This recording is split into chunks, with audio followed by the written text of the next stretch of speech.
whether it's JJ Barea or it's Trey Burke or it's Kemba Walker, or it's Jamal Murray, or it's Victor Oladipo. There is a trend line here that seems to tie into all this, which is the Celtics having absolutely no idea what to do on the high pick and roll. Over and over and over and over and over again. Even games they win, they get in high pick and roll and they just lose whatever it is. And frankly, it feels like a lot of time is being spent trying to get a matchup of putting a small onto Horford. Now, look, Horford has been a tremendous defensive player for the Celtics in the 2 years and 1 month that he's been here. And I'm not suggesting that he's not a great defensive player and hasn't been, but clearly there is something in a scouting report that's saying, I want to get Al Horford in a pick and roll because I think I can beat him. I don't know if it's because of the new rules. I don't know what it is, but right now, they are torching the Celtics. Absolutely incendiary type stuff. And it's got to stop because the Celtics are going nowhere, absolutely nowhere. Part of it's point of attack, part of it's the communication issues, as part of it is the guards not really, we had one situation where it seemed like Rozier was supposed to send him towards the screen and he left him basically a wide open lane to the hoop. We've seen that a lot. I don't know if it's communication. I don't know. It seems to be something different all the time. Of the perimeter defense, right? He basically called them out and said it's the perimeter defense, and that should have been a strength.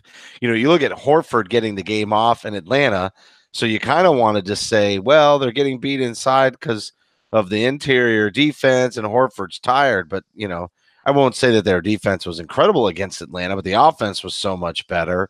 It masked it, and it was kind of an up-tempo game. The Celtics, 49 points in like the first quarter, some craziness. Seriously, world on fire.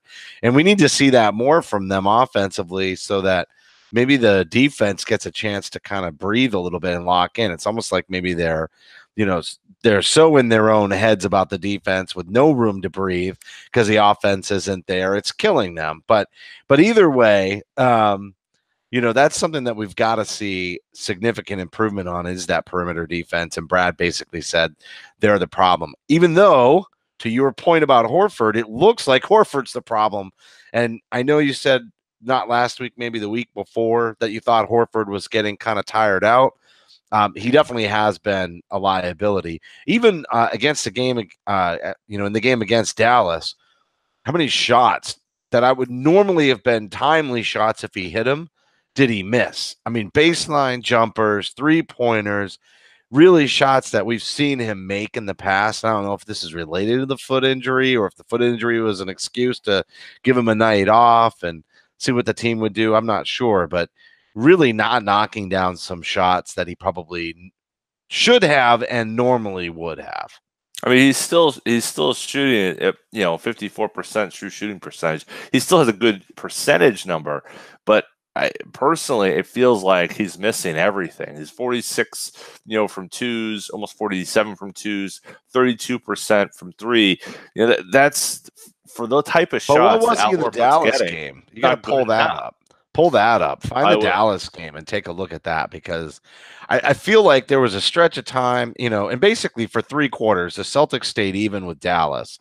They kept getting down, but then they'd climb back in, right? That's kind of been their MO. But they never let Dallas really cruise up by more. Like anytime it got to 10, they clawed their way back. And then Dallas made that final push and then kind of did what Trey Burke and Kemba Walker and so many others, guards especially, have done to this team in the early to mid fourth quarter to really take a commanding lead. And then the Celtics start doing the Jack the 3 move, and Jack the 3 becomes Jack the knife in the back, and it's the killer.